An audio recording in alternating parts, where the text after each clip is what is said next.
Oh no, I'm not ready. Are you ready? As I'll ever be.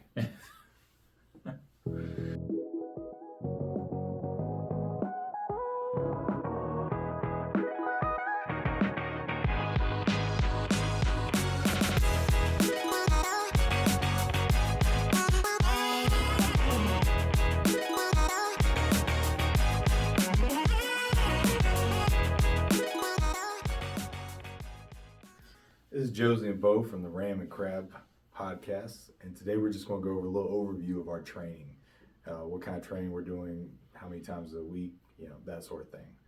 I've been focusing a lot on running lately, trying to run 4 to 5 times a week. The distances are varying just depending on the week and the weather and stuff like that, but I'm trying throughout the week to go 4 to 6 miles and then do a long run on my Saturdays. Running for me is a little bit further down the list. I try to get in a couple days a week, and my distances are anywhere between a 5K and a 10K because those are the majority of my distances. But I grew up a runner. I don't find running to be the most enjoyable thing.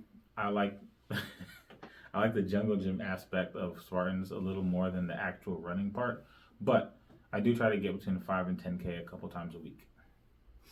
Running is really important when it comes to training because it's literally like most of the race is running. So it's going to take all of it out of you. Like if you're not like set up cardio wise, the obstacles are going to be harder. You're going to be like breathing heavy the whole time. It's just going to take a lot more out of you. And just to make the experience the most enjoyable you can, I highly recommend getting some kind of running in throughout the week leading up to the race. You don't want to start and just go full, balls to the wall, 8 miles or nothing like that. What, like work your way up to the like we did slowly, yeah. Yeah, I'm gonna piggyback on that just a little bit. Spartan does a good job of mixing aerobic and anaerobic activities, and so the better you are from a wind standpoint, the easier it is for you to transition and come out of those transitions with enough energy to move on to the next thing. Don't do like we did and just tackle a 10K off the bat in the middle of summer. Don't do it. The next thing that we do as part of our training is we work out. We lift regularly. Our main gym is Burn Boot Camp at Five Forks in... Oh, there it goes, representing. I didn't even realize it. Oh, this shirt is... I've had this one a while. This is one of my favorite shirts. Burn Boot Camp, Five Forks in South Carolina. We go there pretty much every day.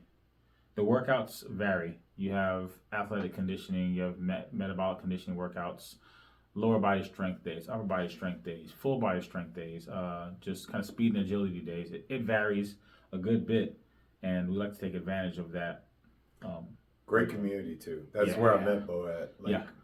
Worked out together there for a couple of years now, but really makes it easier as far as the lifting aspect because we don't have to decide our workouts a lot of time. We just show up for the day, put in all the effort we can, and then go home.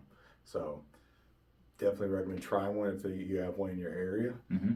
It works for us, just getting the strength and cardio aspect of it, which is kind of something you want when doing a Spartan, is both sides of the coin. You don't want to just do one, not the other. So. Yeah, you'll notice when you get to a Spartan and you're doing a bucket carry or a sandbag carry, it's cardio and strength. There's a number of them that are like that. But it's always very good to have something that kind of mimics what you're going to experience in a Spartan. So another big thing that, Josie does it more regularly and more religiously than I do, but it's dead hangs. Yep. So what I've been trying to do, somebody taught me this once, there's some kind of rock climb or something like that, but so you get your max amount you could dead hang, like weighted, that you can hold for 15 seconds, and then you just hold it for 10 seconds 4 times. Rest in between and reset, and then do it 4 times, and then that's it for the day. Then you move on, maybe a day or two later, do it again, day or two later, and eventually work your way up.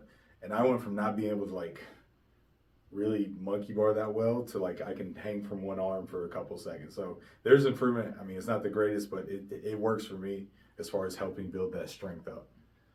Another thing that we do is, well, this is more so, this is a big one for me, is cross training.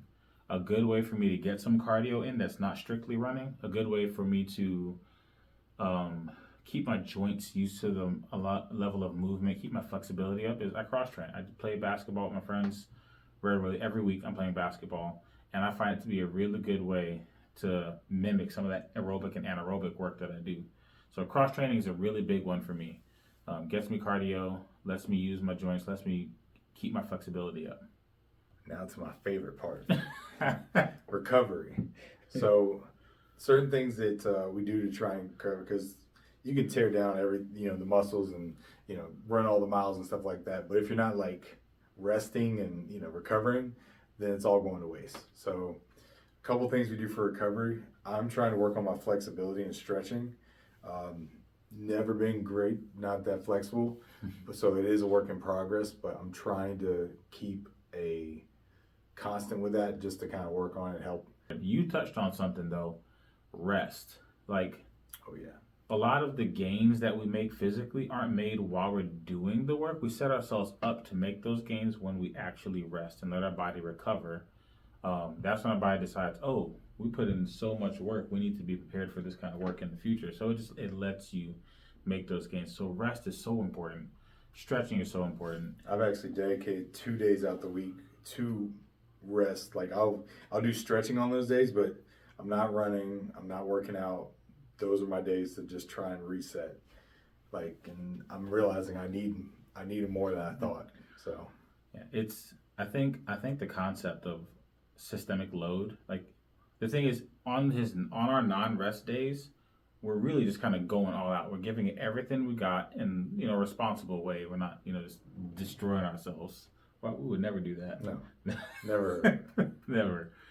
But we do give it everything we got, so that by the time we get to the rest day, like my body is craving rest. Another thing we do as far as recovery is we have a gym that we go to, and I mean the pool work and the hot tub, man, oh man. It's good for the soul. Look, the pool, going from the hot tub to the pool and getting some stretching in, man, I'm ready for a nap. Yeah. I'm glad you said it, because another thing you need, talking about recovery and rest, is actual sleep. What? Get to sleep while you can. I feel attacked. You should. It's Mr. 2 or 3 hours a night.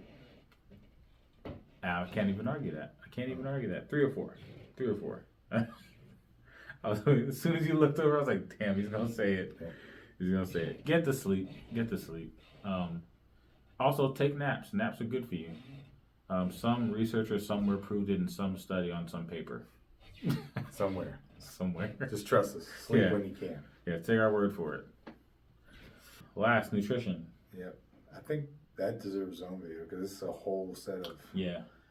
So we'll kind of get back to you on nutrition as far as like what we do, as far as meal preps and supplements and stuff like that, things we do to keep our energy up and stuff. So like Josie said, we're going to do a different video on nutrition, but I will say that nutrition, I feel, gets left out of a lot of people's lists. But that video we'll talk more about kind of how we put together that nutrition profile to keep us healthy and sane. Running, lifting, cross training, recovery, nutrition. Those are kind of like the 5 pillars of our training. Yep. Hopefully we helped y'all learn something new as far as like what might help you in your training. Let us know if there's something you're doing different that we might need to try that could help us out. All right, y'all. Well, that was what we do for training, our 5 pillars. Hopefully it helped you, and we'll talk to y'all next time.